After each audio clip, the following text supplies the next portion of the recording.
Welcome to the Victorian era, everyone, and the first of our many episodes dealing with each of the official World Fairs or Expos, as well as a couple of honorable mentions because I enjoy them immensely. I hope your trip to London, England was delightful, whether it was by train or ship or carriage, since those are really your only options if you were traveling a great way. If you're already in town or nearby, perhaps you walked or had a lovely horseback ride. However you arrived, we are happy to have you here for the exhibition of the works of industry of all nations. That is a mouthful of a title. It's Victorian London. What do you expect? It makes sense. I'm just saying it's a mouthful. Just wait till the next World's Fair. Oh, God. So, as usual, I'm going to give a quick fair dues warning. There's a fair dues warning for the World Fair? Okay. Well, this expo doesn't have, anything majorly gruesome. Okay. But, as with all the expos of, the earlier time periods, there are unfortunately going to be some discussions of racist practices as well as sex. That makes sense. Luckily, though, these topics are fairly tame for the most part. Okay. Let's start off with some numbers. So, the 1851 World's Fair was not super huge in numbers when it comes to all who attended, if we think of it in today's standards, as they only had about 6 million visitors on the 10-hectare fairgrounds throughout their 5-month run. Yeah, that's not... Throughout a 5-month run, that doesn't seem like a lot now. Yeah, not compared to 73 million people in Shanghai, right? Yeah. Yeah. So the fair ran from May 1st to October 15th, so it's fairly nice weather, though likely scorching hot on most days for various visitors in their main attraction, which we shall discuss later. It took 5,000 people to build the fairground in about 5 months before the opening day. Overall, the fair cost about $1.65 million USD, which I believe is figured into today's conversion. Okay. There were approximately 14,000 exhibitors and over 100,000 objects showcased from around the world. Okay. Yeah. So, this fair took place right smack in the middle of the Industrial Revolution, which is basically the reason that World Fairs got started in the first place. Makes sense. It was a great reason for countries to get together and show off what progress they had been making in the industries and technology. 25 countries, to be exact, would gather in London to showcase their amazing talents and cultures. So, Who thought of this fair in the first place? An excellent question. I'm gonna guess some, political higher-up in London who wanted to do some kind of, national pride kind of thing. Pretty close, yeah. So, okay. It would be our dear friend, Prince Albert, and his friend, Sir Henry Cole. Okay. The two of them were members of a group called the Royal Society for Encouragement of Arts, Manufacturing, and Commerce. Okay. Technically, Albert was the president, but that's a moot point, really, because he was going to get his way anyways, being the consort to the Queen. Yeah, president, consort to the Queen. He could have been, the lowest man on the totem pole in this place, and he was still going to win whatever he wanted. Yeah. So, inspired by all the expos that the French had been holding, Albert and Henry were certain that London could do one just as successfully, and perhaps even larger. And so, Buckingham Palace decreed on June 30th, 1849, that London would hold an international exposition under Prince Albert's leadership through a new organization called the Royal Commission for the Exposition of 1851. In with these mouthful titles. Oh my gosh. Okay. Yeah, so they liked long names that outlined everything, because then really there was no confusion as to what the heck they were. I guess, but also I'm not remembering that entire title. I'm just not. And so the plans for the exposition were underway. Completely bankrolled by the prince, they went big and they went fantastical. Yeah. And though bankrolled by Prince Albert, the fair did have one major sponsor. The first ever soft drink. Wait, which one was the first ever? Not Coca-Cola. No, it was surprisingly not Coca-Cola, but the company is now actually distributed by Coca-Cola. Oh, that's funny. Okay, who was it though? So it's Schweppes, and they actually They held a British royal warrant, which basically means Okay. that they could supply the royal family with their soda water. Oh my gosh. That's a crazy contract to have. So really, this whole thing was pretty much done by the royal family. Yeah, seriously. But yeah, with all this information, though, you'd never guess who they would have design the entire building that the expo would be held inside. Tell me it wasn't Prince Albert. Tell me it was like an actual architect. No, it's an actual architect. Okay. But what do you think he was an architect of? I a little bit want to say it's like Leonardo da Vinci or something at this point. Like, I don't know. I don't think he was alive. So I know next to nothing about Leonardo da Vinci. I should preface that. We should do an episode about it at some point so I have some baseline knowledge on the man. we'll put that in a note somewhere. All right. So the architect was Joseph Paxton, who was a well-known horticulturist. What? Who designed a great many number of greenhouses. What? He designed greenhouses? He's going to be the designer of the World Fair? Yes, because of course you think that having 25 countries showing off their technological wonders throughout the summer with thousands of people wandering through on any given day, it would be a great idea to build a giant greenhouse.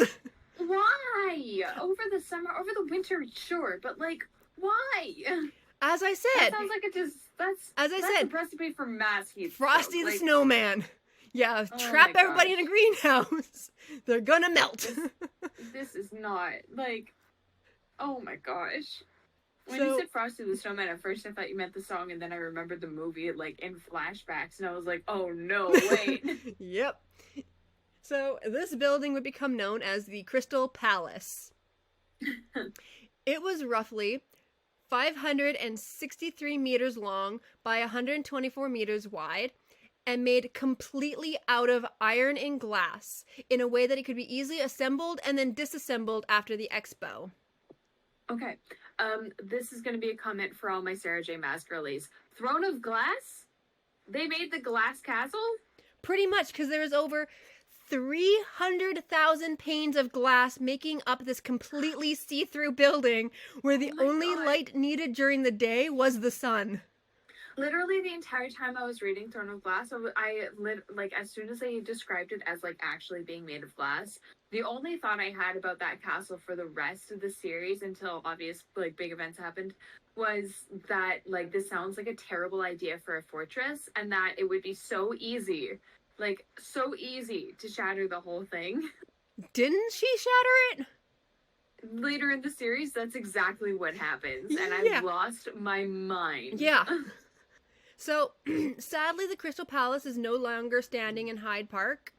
It was actually assembled, then the fair happened, then it was disassembled and moved to a different park, and then it was destroyed in a fire in 1936. Dude. I mean, 1936, it had a good run. It lasted for a long time. Yeah. But the Considering lack of it's structures left after literally- these expos is like a trend that's going to be reoccurring throughout this series, unfortunately. Okay. So, Using a greenhouse as a community hall is like in the heat of the summer is like a questionable decision. I don't know that was actually thought through very well. no. So, especially in like Victorian era where they were wearing like very thick fabrics and you had to be very highly like covered. Like covered head to toe. Yeah. I mean, Yeah. to be fair, there were some things like hoop skirts were designed. I don't remember if that's Victorian era or if that's later, but they were designed to like as you're walking create a little bit of wind flow. So, as like a self-cooling thing. Yeah. I just know snippets of fashion. I'm history, and that's hoping one of my I favorite didn't things. see anything about like their ventilation. The next fair though did have some difficulty with their ventilation. So I'm hoping that they actually had a bit better ventilation. I didn't see anything like specifically saying that they did not have good ventilation. Yeah. But I'm like, Okay. yeah, that just would not be fun with like the sun beating down on you throughout the glass. Like, Yeah, it is back to the Throne of Glass series just for a half second. It is making me reconsider like how hot and like awful it must have been in that castle the entire time as well. I never considered the greenhouse effect happening within that, and now it's kind of giving me new eyes for that story. yeah.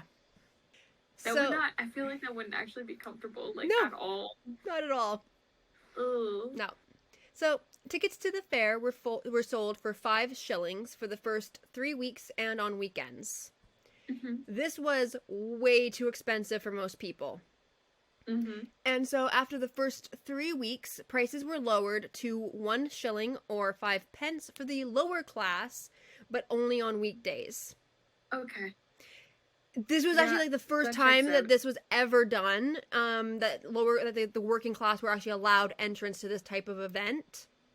Okay. You know what? Progressive. That Prince We Albert was can- like, we I can want to make sure appreciate that everybody can actually experience this.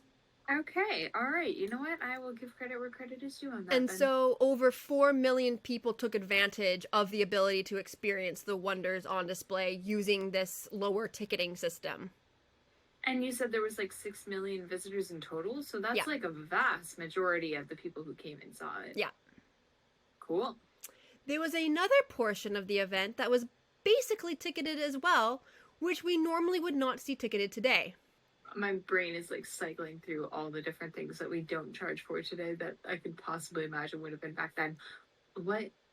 So, a man by the name of George Jennings installed a brand new concept into the Crystal Palace, which it's not like a water fountain. which cost visitors 1 penny to use.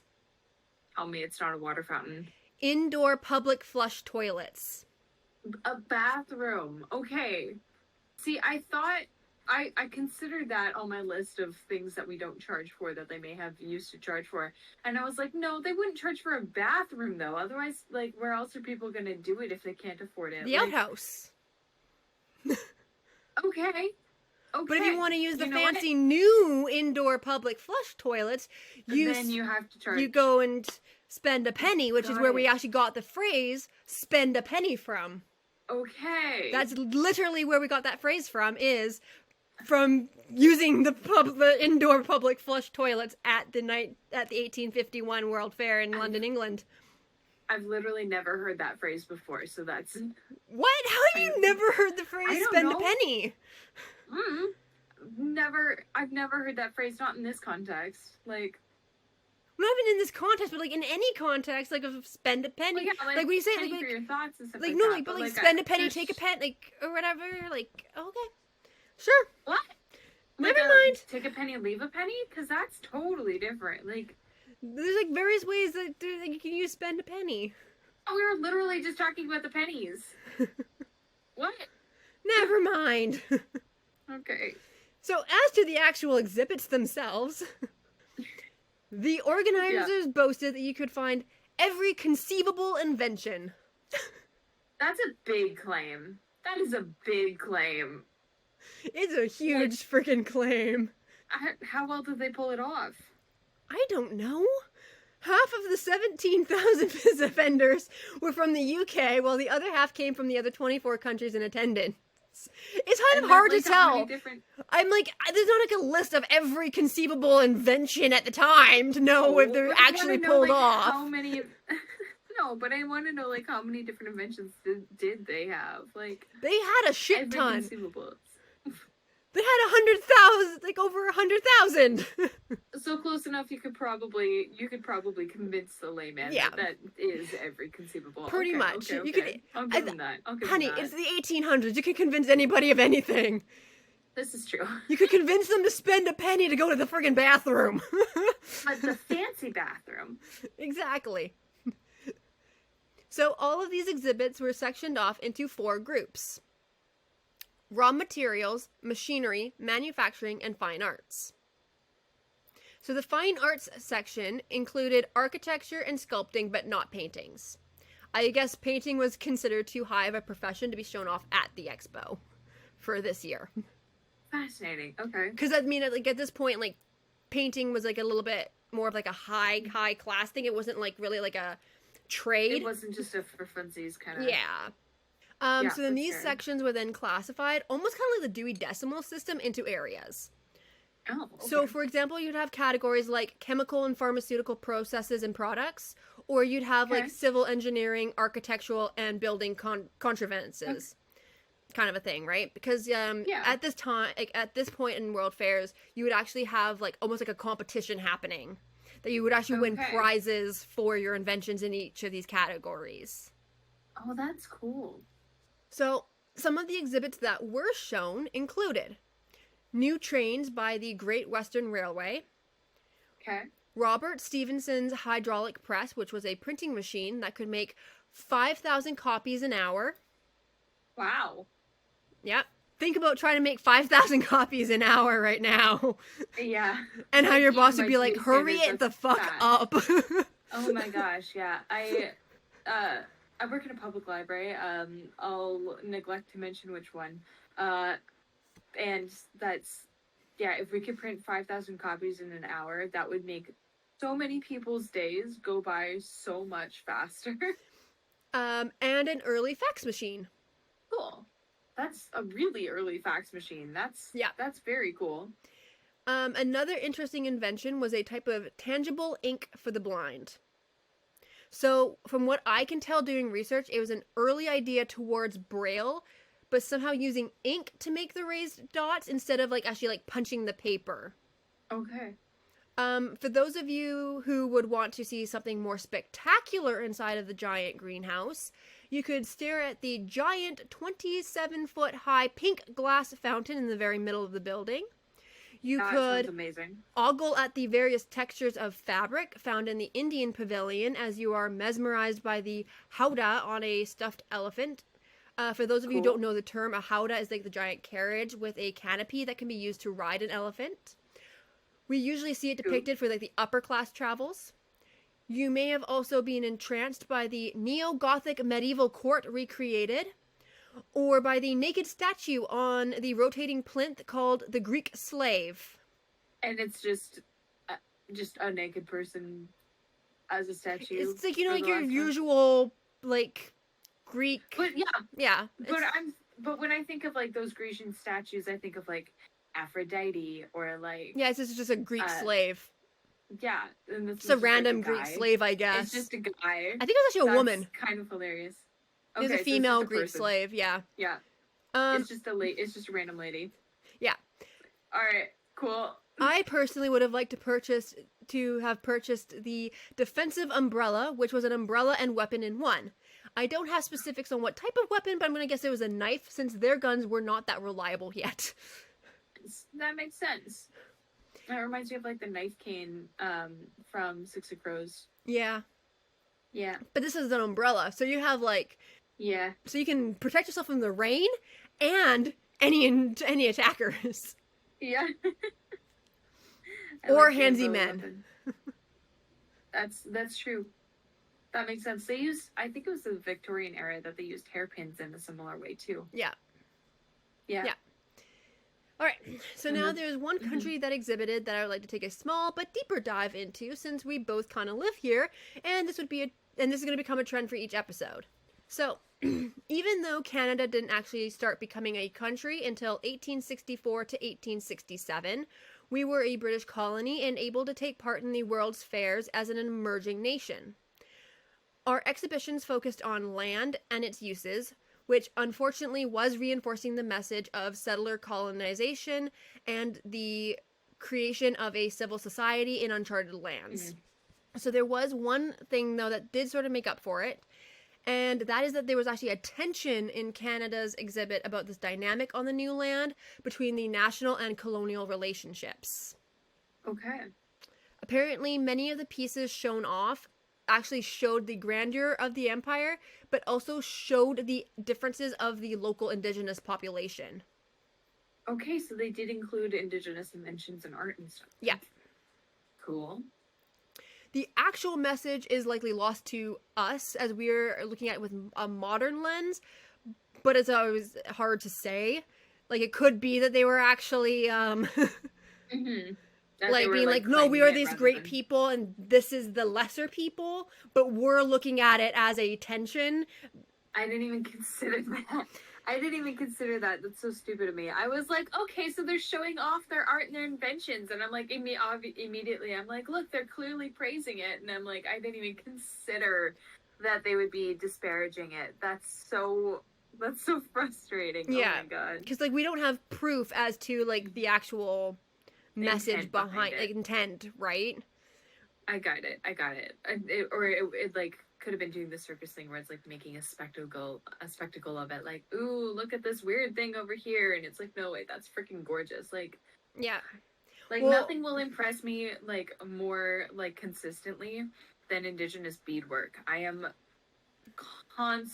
consistently in awe of like indigenous beadwork specifically. It's like so freaking gorgeous. for me, it's Yeah. their basket weaving and things like that. Like the way that they can Mm, take wool, like the bark of a tree, which looks so unmalleable, and yeah. manipulate it so like beautifully. As I'm like, how are you doing that? It's not breaking on you, or Right. right? Totally. In Fort Edmonton, they recently added or updated, I guess updated their the indigenous portion of that. It's kind of like a museum, like a walk through time kind of situation, and the indigenous part of it, they recently updated it, and there was so much stuff in there. I'm also not from this province, by the way, so like there was a lot of artwork and culture from like local tribes that I'd never seen before, having kind of recently moved over into this area. And it's just like I went with my sisters, and all three of us were just completely in awe of like all this stuff and like all the perspective, and like they really handled everything with such like just grace and like respect. I Right. think that was like all three of us walked out of there, and that was like kind of our big takeaway, was that there was just so much respect laced into every part of that section of the museum, that like we were like literally getting emotional over it, of just like how beautiful it was. It was phenomenal. If anyone's in the Edmonton area, 10 out of 10 would recommend. Definitely worth it. Yeah. Well, I'm saying this because the actual reason for Canada being asked to participate was Mm. not to make any sort of statement on the state of affairs between the settlers and the Indigenous, but to Mm-hmm. promote immigration to the New World. Okay, so that kind of seems like they are using it as like, or like looking at it in sort of like a look at these like cool and interesting and beautiful things. Like it maybe still is making a spectacle of it, and like, Well, I don't know. I I don't know. mean, I it really could want it to be be. nice. So, I when really asked want to it to be prepare nice. sample exhibits to be chosen for what could be included at London's fair, this is what was asked Mm-hmm. for. Mm-hmm. In preparing specimens for the exhibition, the committee suggests that preference will be given to those that the province can produce advantageously and to improvements of a practical nature which may, by becoming better known, be of value to the producer and open up new sources of commerce, industry, and wealth to the country at large. So they took indigenous like traditions and inventions and art, and they were like, how do we make this the most like capitalistic thing that we possibly can? Yeah. For freak's sake. Like I really expected no less, but like come on. Can't we just have nice things? No. Not when you're looking at the 1800s Oh, and colonialism. God, I know. So, Montreal and Toronto had the majority of Canada's displays, but smaller displays from Newfoundland, Nova Scotia, and New Brunswick were included. Mm-hmm. We had displays in all 30 classes of the 4 categories, but our largest displays were in the minerals, timber, and agricultural products, as that's kind Naturally. of primarily what we're known for. Yeah, that checks out. Even though we were technically considered to be, quote, a child requiring parental support, Oh my god. Uh-huh. Canada did leave the World Fair with 67 medals and honorable mentions. The way that Canada is like consistently throughout, especially like early Canadian history, referred to as a child is so like I understand what they were trying to get at, but at the same time, there were already people here that had like a fully functioning society. Like I don't like child is just such a demeaning allegory. Yeah. Ugh. Oh my god. Okay. All right. Oh, checks out. So, with the exhibits aside, let's just kind of take a quick look at some of our guests. So anyone who is anyone would attend on like the richer people days. So such notable attendees included Charles Darwin, one of our stalked authors, Charles Dickens, Charlotte Bronte, and even our dear friend Karl Marx from our episode on Chatham Library. Oh my god. That is an interesting group of people. Yeah. Like, those are all people that if I had if I had a chance to, like, sit down at a table and just ask, like, why? Those are all people that, like, that would be an interesting conversation with. Mm-hmm. So I couldn't find anything like specific from like this World's Fair, but I have a feeling that it isn't much different from like some of the other World Fairs around its time. And so I can only imagine why some of these celebrities and the rest of the visitors wanted to go back again and again. And it wasn't for the printing press that was doing 5,000 copies in an hour. Which is so many. A lot of the fairs would actually advertise for exotic women. No. Why? Okay, I'm afraid to ask what exactly they mean by exotic women. Well, with countries exhibiting from many parts of the world, there were sadly a lot of human exhibits, as well as exhibits of technology and objects, and visitors would actually kind of come and gawk at the people just as much as the actual classes and categories. Okay, listen, I'm not surprised. I know about the early days of the circus. People were exhibits a lot, in a lot of kinds of ways. But, like, come on. Like, they're human beings. They're human beings from a slightly different area than you. Yeah. Why? But that's, like, a huge part of, like, pretty much, like, almost, like, all of these world fairs, especially, like, these earlier ones. And, like, we'll get into more detail, like, as we get through some of these world fairs and stuff, and there's actually more information on them. In my head, I'm immediately picturing it like a human zoo where there's just like people sitting in booths and then people just come up, wow, look at them, wow, they look so different, and then walking on. Okay, that's pretty much it. I was like, if they're dancing or cooking or like doing like showing off some kind of their culture, that's one thing. They are doing that as well. Just like, I exist. Like they'll be doing that as well, right? So like in the India one, right? Like you'd actually have people from India showing off the textiles. So people would be looking at the textiles, but they're also like ogling and going like, "Oh my gosh, like these are actual people from India." And stuff, right? And then they'd be looking at like the women and stuff, right? And like apparently sexualizing like the women and stuff, right? Going like, "Oh, these are like exotic women." And that there'd be like the belly dancing and stuff, right? Where people would be going for like that, but like in a more sexual way than just being like, oh, it's a new type of belly dance, like a new type of dancing. And people like, oh, look at these really sexy women from this other country doing this. And it would actually be advertised more in a sexual way than like, come and see this new type of dance. It would be like, come see these sexy ladies doing this type of dance. Like, why can't we just appreciate the beauty of dance without making like I feel icky. Yeah. But we recently I'm like comparing and contrasting that in my head right now with a more modern version of this, I guess. Locally we had in the summer a festival that was all about exploring foods from different from like countries around the world, and they had like over 200 stands. I think it was something like that. It was an insane amount. It was an insane amount of different like foods from different countries and cultures and stuff. And each booth, a lot of them had like little shops that had like other items that you could buy, like pieces of clothing or art or things like that. A lot of stands had dancers or music, things like that. And I'm just comparing that experience in my head to like this, and it's so like, and I see what it could have been, and just like it could have always been that. It could have always just been appreciating the culture and like exploring the different things and like learning outside of your own worldview and stuff like that. It could have always been that, and instead they're like, "Ooh, look at this mystical being! It's a human from a slightly different area doing a dance we haven't seen yet." Like, it's so like. I don't. Yeah. It's ick. Yeah. It's ick.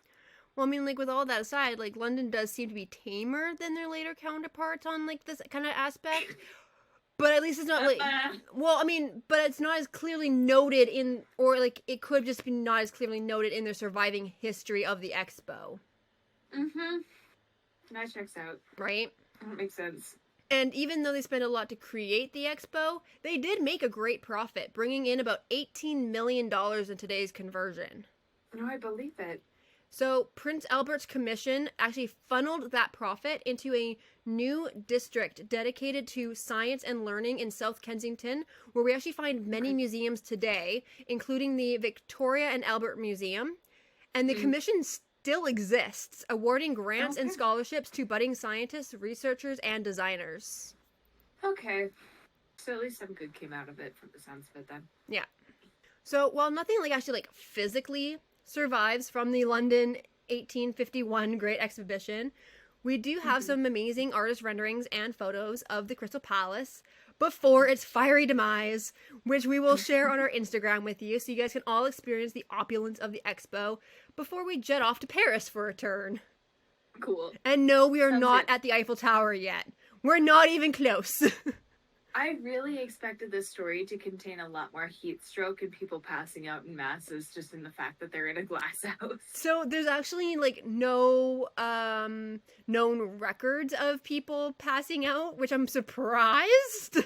No known records is the key thing here, though. I don't know that they would bother recording it at that point. Well, no, because I'm like, how many people fucking passed out in the Victorian era with corsets and shit like that? That I'm like, they probably didn't even think of it being the greenhouse's fault. They probably were like, oh, it's a woman passing out. It's hysteria. Oh, these ladies and their fainting spells. Somebody quick, get a vibrator. Oh my god. These ladies and their fainting spells, such weak creatures we must protect, but not put them in a cooler area with less clothing so that they're not dying. Exactly. So they probably just were like, That could possibly be connected. They're just the weaker sex. It's okay. Yeah. Thank God. Yeah. Please don't take that clip out of context, anyone. That's so bad. We're talking about the Victorian era, not this era. Yeah, we're talking about mindsets of the past that that's all. That's all. Yeah. So yeah, we will see you guys all next week in Paris, where I promise some wine. Excellent. Because we'll need it. Yeah. I will come prepared. Perfect. All right. So yeah, we'll see you guys all next time on the Weird Side of History. Bye.